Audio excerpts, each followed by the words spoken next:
ಕೇಂದ್ರ ಬಿಜೆಪಿ ಸರ್ಕಾರ ಸರ್ವಾಧಿಕಾರ ಧೋರಣೆ ಅನುಸರಿಸುತ್ತಿದೆ ಎಂದು ಆರೋಪಿಸಿರುವ ಜನಾಂದೋಲನಗಳ ಮಹಾಮೈತ್ರಿ ಸಂಘಟನೆ ಜನತಾ ಆರೋಪ ಪಟ್ಟಿ ಬಿಡುಗಡೆಗೊಳಿಸಿದೆ. ಮಡಿಕೇರಿಯ ಪತ್ರಿಕಾ ಭವನದಲ್ಲಿ ನಡೆದ ಸುದ್ದಿಗೋಷ್ಠಿಯಲ್ಲಿ ಆರೋಪ ಪಟ್ಟಿ ಬಿಡುಗಡೆ ಮಾಡಿದ ಸಂಘಟನೆಯ ಪ್ರಮುಖರು ಮೋದಿ ಸರ್ಕಾರವನ್ನು ಟೀಕಿಸಿದರು. ಪ್ರಗತಿಪರ ಸಂಘಟನೆ ಒಕ್ಕೂಟದ ಸಂಚಾಲಕ ಜಿಪಿ ಬಸವರಾಜು ಮಾತನಾಡಿ, ಆಧಾರ ರಹಿತ ಬಿಜೆಪಿ ಸರ್ಕಾರದ ದುರಾಡಳಿತವನ್ನು ಜನರಿಗೆ ತಿಳಿಸುವ ನಿಟ್ಟಿನಲ್ಲಿ ಆರೋಪ ಪಟ್ಟಿ ತಯಾರಿಸಲಾಗಿದೆ. ಮತದಾರರು ಜಾಗೃತಗೊಂಡು ಈ ಬಾರಿ ಮತದಾನ ಮಾಡಬೇಕು. ಪ್ರಜಾಪ್ರಭುತ್ವ ಉಳಿವಿಗೆ ಕೈಜೋಡಿಸಬೇಕು. ದೇಶ ಅಪಾಯದಂಚಿನಲ್ಲಿದ್ದು ಅದನ್ನು ಸರಿದಾರಿಗೆ ಕೊಂಡೊಯ್ಯುವತ್ತ ಪ್ರತಿಯೊಬ್ಬರೂ ಚಿಂತಿಸಬೇಕೆಂದ ಅವರು, ದೇಶದ ಒಕ್ಕೂಟ ವ್ಯವಸ್ಥೆಯನ್ನು ಬುಡಮೇಲು ಮಾಡುವ ಕೆಲಸ ಬಿಜೆಪಿ ಮಾಡ್ತಿದೆ ಎಂದು ಆರೋಪಿಸಿದರು. ಜನತಾ ಆರೋಪ ಪಟ್ಟಿ ಅಂತ ಕರೆದಿದ್ದಾರೆ. ಇದು ಮೋದಿ ಆಳ್ವಿಕೆ 14 ವರ್ಷಗಳಿದೆಯಲ್ಲ, ಕೇಂದ್ರದಲ್ಲಿ 10 ವರ್ಷಗಳ ಅಂದರೆ 2014 2024 10 ವರ್ಷಗಳ ಆಳ್ವಿಕೆಯಲ್ಲಿ ಈ ಮೋದಿ ಆಡಳಿತ ಯಾವ ದಿಕ್ಕಿನಲ್ಲಿ ಸಾಗ್ತಾ ಇದೆ ಅನ್ನೋದನ್ನ ಇಲ್ಲಿ ದಾಖಲಿಸಿದ್ದಾರೆ.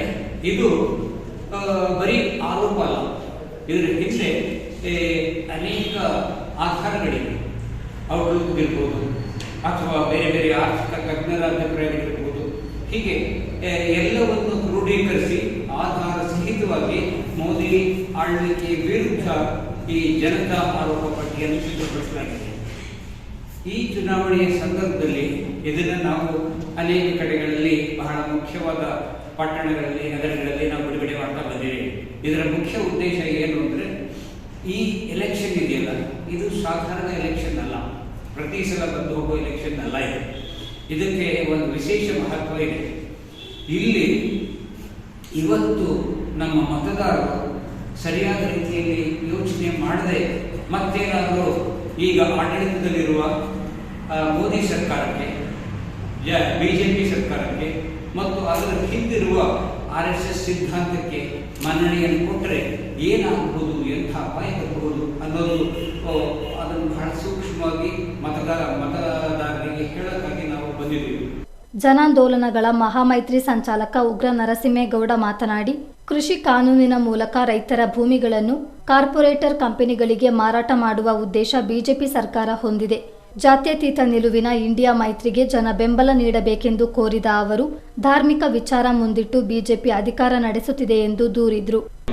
RSS ನಿರ್ದೇಶನದ ಕೇಂದ್ರ ಸರ್ಕಾರ ಒಕ್ಕೂಟ ವ್ಯವಸ್ಥೆಯ ಮೂಲ ಆಶಯಗಳಿಗೇನೆ ಬಹಳ ದೊಡ್ಡ ಧಕ್ಕೆ ತಂದಿದೆ. ಕೃಷಿ ಕಾನೂನುಗಳು ನಿಮಗೆ ಗೊತ್ತಿರಬೇಕು, ನಿಮಗೆಲ್ಲ ಚೆನ್ನಾಗೇ ಗೊತ್ತಿದೆ. ಈಗ ಇಡೀ ದೇಶದಲ್ಲಿ ಕರ್ನಾಟಕ ರಾಜ್ಯದಲ್ಲಿ ಮಾತ್ರ ಕೃಷಿ ಕಾನೂನುಗಳು, ಅವು ಕರಾಳ ಕೃಷಿ ಕಾನೂನುಗಳು ಅಂತ ಕರೆಯಲ್ಪಟ್ಟವು, ಅವುಗಳು ಅಸ್ತಿತ್ವದಲ್ಲಿದ್ದಾವೆ. ಆ ಕಾನೂನು ಅಸ್ತಿತ್ವದಲ್ಲೇ ಇದೆ. ಆ ಕಾನೂನನ್ನ ಹಿಂದಿನ ಬಿಜೆಪಿ ಸರ್ಕಾರ ತಂತು. ಅದನ್ನ ಕಾಂಗ್ರೆಸ್ ಸರ್ಕಾರ ಬದಲಿಸಲಿಕ್ಕೆ ಹೊರಟಾಗ ಬಹಳ ದೊಡ್ಡ ಪ್ರತಿರೋಧನ ಮತ್ತೆ ಬಿಜೆಪಿ ಸರ್ಕಾರ ಅವ್ರ ಜೊತೆಲಿ ಮೈತ್ರಿ ಮಾಡಿಕೊಳ್ಳುವಂತ ಜನತಾ ದಳ ವಿರೋಧಿಸಿತು.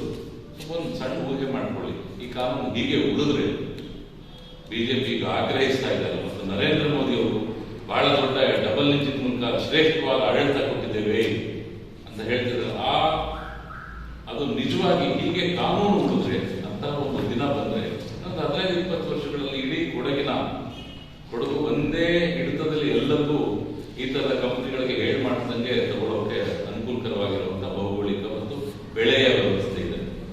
1-2 ಕಾರ್ಪೊರೇಟ್ ಕಂಪನಿಗಳ ಇಡೀ ಕೊಡಗನ್ನೇ ಕೊಂಡ್ಕೊಳ್ಬಹುದು.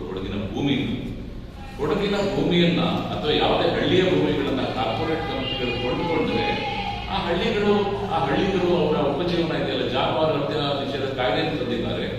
ಅದರ ಮೂಲಕ ಹಳ್ಳಿಗಳಲ್ಲಿ ಭೂಮಿನೂ ಮಾಡಿಕೊಂಡು ಜಾನುವಾರು ಹತ್ಯೆ ನಿಷೇಧ ಕಾಯ್ದೆಯಿಂದಾಗಿ 13 ವರ್ಷ ತುಂಬುವವರೆಗೂ ಎಮ್ಮೆ ದನಗಳನ್ನು ಮಾರಬಾರದು ಅಂತ ಕಾನೂನು ಮಾಡಿದ್ದಾರೆ. ಭಾರತದ ಎಲ್ಲ ಅತ್ಯದ್ಭುತವಾದ ಹಸು ದನಗಳ ಎಮ್ಮೆಯ ತಳಿಗಳನ್ನು ಈವರೆಗೂ ಅಭಿವೃದ್ಧಿಗೊಳಿಸಿರುವುದು ರೈತರು, ಬೇರೆ ಯಾವುದೋ ಗೋಶಾಲೆ ಅಲ್ಲ. ಸುದ್ದಿಗೋಷ್ಠಿಯಲ್ಲಿ ಜನಾಂದೋಲನಗಳ ಮಹಾಮೈತ್ರಿ ಸಂಚಾಲಕ ಅಭಿರುಚಿ ಗಣೇಶ್, ಕೊಡಗು ಜಿಲ್ಲಾ ದಲಿತ ಸಂಘರ್ಷ ಸಮಿತಿ ಸಂಚಾಲಕ HL ದಿವಾಕರ್ ಹಾಜರಿದ್ದರು.